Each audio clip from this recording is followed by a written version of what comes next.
Hi friends, ಇವತ್ತು special ಉತ್ತರ ಕರ್ನಾಟಕದ ಮಸ್ತ್ ರುಚಿಯಾದ ಮಸ್ತ್ ರೆಸಿಪಿ ಅಂತ ಹೇಳ್ಬೋದು. ಅದಕ್ಕೆ ಬೇಕಾಗುವ ಸಾಮಗ್ರಿಗಳನ್ನು ಇಲ್ಲಿ ತೋರಿಸ್ಲಿದ್ದೀನಿ. ಏನಂದ್ರೆ 1 ಕಪ್ ಬೆಲ್ಲ ಹಾಕ್ಕೊಳ್ರಿ. ಆಮೇಲೆ ಅದಕ್ಕೆ ಸ್ವಲ್ಪ ನೀರು ಹಾಕಿದ ನಂತರ ಅದು ಸ್ವಲ್ಪ ಗ್ಯಾಸ್ ಸ್ಟವ್ ಸಿಮ್ ಮೇಲೆ ಇಡಲಿ. ಅದು ಬೆಲ್ಲ ಅದರೊಳಗೆ ಕರಿತಂದ್ರೆ ಅದು ಕುದಿಲಿಕ್ಕೆ ಶುರು ಆಗ್ತದೆ. ಶುರು ಆಗ್ತಂದ್ರೆ 1 ಕಪ್ ತುರಿದ ಕುಂಬಳಕಾಯಿಯನ್ನು ನಾವು ಅದಕ್ಕೆ ಆ್ಯಡ್ ಮಾಡ್ಕೊಳ್ಳೋಣ ಫ್ರೆಂಡ್ಸ್. ಮಾಡಿಕೊಂಡು ಅದು ಮತ್ತು ಸ್ವಲ್ಪ ಕುದ್ದು ಅದು ಕುಂಬಳಕಾಯಿ ಸ್ವಲ್ಪ ಬೇಯಬೇಕು, ಅಂದರೆ ಬೇಯಿಸ್ಕೊಳ್ಬೇಕು ಆ ತುಪ್ಪ ಆ ಬೆಲ್ಲದ ಇದರಲ್ಲಿ. ಮತ್ತು ಅದು ಬೆಂದ ನಂತರ ಅದಕ್ಕೆ 1 ಕಪ್ ಗೋಧಿ ಹಿಟ್ಟನ್ನು ಆ್ಯಡ್ ಮಾಡಿ ಮತ್ತೆ ಚೆನ್ನಾಗಿ ತಿರುಗಬೇಕು ಫ್ರೆಂಡ್ಸ್. ಅದನ್ನು ತಿರುವಿ ಅದು ಗಟ್ಟಿ ಮುದ್ದೆ ಆಕಾರ ಬರುವವರೆಗೂ ನಾವು ಅದನ್ನು ಚೆನ್ನಾಗಿ ತಿರುಗುತ್ತಾ ಇರಬೇಕು.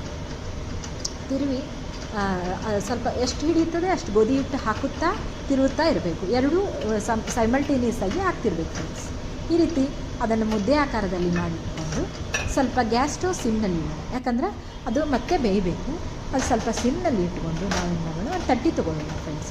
ಅದರಲ್ಲೇ ಇಟ್ಟರೆ ಬಿಸಿ ಆಗಿ ಉಳಿತದೆ ಮತ್ತು ನಮ್ಗೆ ಗಾರ್ಗಿ ತಟ್ಟಲಿಕ್ಕೆ ಬರೋದಿಲ್ಲ. ಅದಕ್ಕೊಂದು ಪ್ಲೇಟ್ನಲ್ಲಿ ಅದನ್ನು ತಕ್ಕೊಂಡು ಸ್ವಲ್ಪ ಆರಿದ ನಂತರ ನಾವೇನು ಮಾಡೋಣ, ಪುರಿ ಆಕಾರದಲ್ಲಿ ಒತ್ತಿ ಪುರಿ ಆಕಾರದಲ್ಲಿ ಅವನ್ನ ಮಾಡಿಕೊಳ್ಳೋಣ. ಬಿಲ್ಲೆ ಆಕಾರದಲ್ಲಿ ಮಾಡಿಕೊಂಡು ಏನು ಮಾಡೋಣ, ಒಂದು ಬಾಣಲೆ ಕಾಯ್ಲಿಕ್ಕೆ ಇಟ್ಕೊಂಡಿರ್ತೀವಿ. ಅದರೊಳಗೆ ಸ್ವಲ್ಪ ಎಣ್ಣೆಯನ್ನು ಕೂಡ ಹಾಕ್ಕೊಂಡು ಸ್ವಲ್ಪ ಎಣ್ಣೆ ಕಾಯ್ತಂದರೆ ಅದಕ್ಕೆ ನಾವು ಇವು ತಟ್ಟಿದ ಗಾರ್ಗಿಯನ್ನು ಅದಕ್ಕೆ ಹಾಕೋಣ ಫ್ರೆಂಡ್ಸ್. ಹಾಕಿ ಸ್ವಲ್ಪ ಸಿಮ್ನಲ್ಲಿ ಇಡೋಣ. ಚೆನ್ನಾಗಿ ಗಾರ್ಗಿಯನ್ನು ಎಣ್ಣೆ ಹಚ್ಕೊಂಡು ಎರಡೂ ಕಡೆ ತೆಳುವಾಗಿ ಬರೋಂಗೆ ತಟ್ಟಿದರೆ, ಯಾಕಂದರೆ ಬೇಗನೆ ಬೇಯ್ತಾವೆ ತೆಳುವಾಗಿ ತಟ್ಟಿದರೆ. ಆ ರೀತಿ ಮಾಡಿಕೊಂಡು ನಾವು ಗಾರ್ಗಿಯನ್ನು ಎಣ್ಣೆಗೆ ಹಾಕ್ಕೊಂಡು ಎಣ್ಣೆಯಲ್ಲಿ ಹಾಕ್ಕೊಂಡು ಎರಡೂ ಫಸ್ಟ್ ಮೇಲ್ಗಡೆ ಕೆಂಪಾಗೋವರೆಗೂ ಹಾಕೋಣ. ಗಾರ್ಗಿಯನ್ನು ಕೆಂಪಾಗೋವರೆಗೂ ಇದನ್ನು ಫ್ರೈ ಮಾಡೋಣ. ಮತ್ತು ಸ್ವಲ್ಪ ಅದನ್ನು ಹೊಳ್ಳಿಸಿ ಹಾಕೋಣ ಫ್ರೆಂಡ್ಸ್. ಅಂದರೆ ಎರಡೂ ಕಡೆ ಚೆನ್ನಾಗಿ ಬೇಯಬೇಕು, ಇಲ್ಲಾಂದರೆ ಒಳಗೆ ಹಸಕ್ಕಾಗಿ ಉಳಿತಾವ. ಅದರಿಂದ ಮತ್ತೆ ಅದನ್ನು ನಾವು ಏನು ಮಾಡೋಣ, ಹೊಳ್ಳಿಸಿ ಹಾಕಿ ಎರಡೂ ಬದಿಗೆ ಗಾರ್ಗಿಯನ್ನು ಚೆನ್ನಾಗಿ ಹೊಳ್ಳಿಸಿ ಹಾಕಿ ಕೆಂಪು ನಮಗೆ ಇದ್ರದ್ದು ರೆಡ್ ಕಲರ್, ಅಂದರೆ ಪೂರಾ ರೆಡ್ ಅಲ್ಲ, ಬ್ರೌನಿಷ್ ಕಲರ್ ಬರುವವರೆಗೆ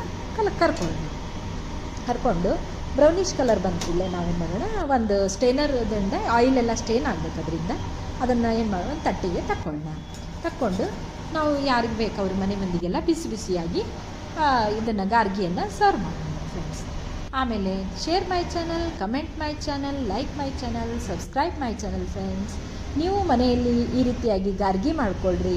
ಎಲ್ಲರೂ ಹಬ್ಬ ಶುರು ಆಗ್ತದೆ, ಶ್ರಾವಣ ಮಾಸ. ಇದನ್ನು ಮಾಡ್ಕೊಂಡು ತಿನ್ನಿರಿ ಫ್ರೆಂಡ್ಸ್. ಇದು ಭಾಳ ರುಚಿಯಾಗಿತ್ತು ಅಂತ ಹೇಳ್ಬೋದು.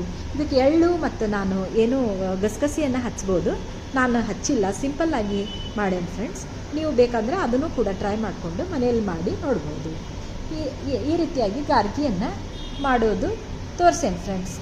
ತಮಗಿಷ್ಟವಾದರೆ ಕಮೆಂಟ್ ಮಾಡಿ. ನಿಮ್ಮ ಕಮೆಂಟ್ ಕೂಡ ನಮ್ಗೆ ತುಂಬ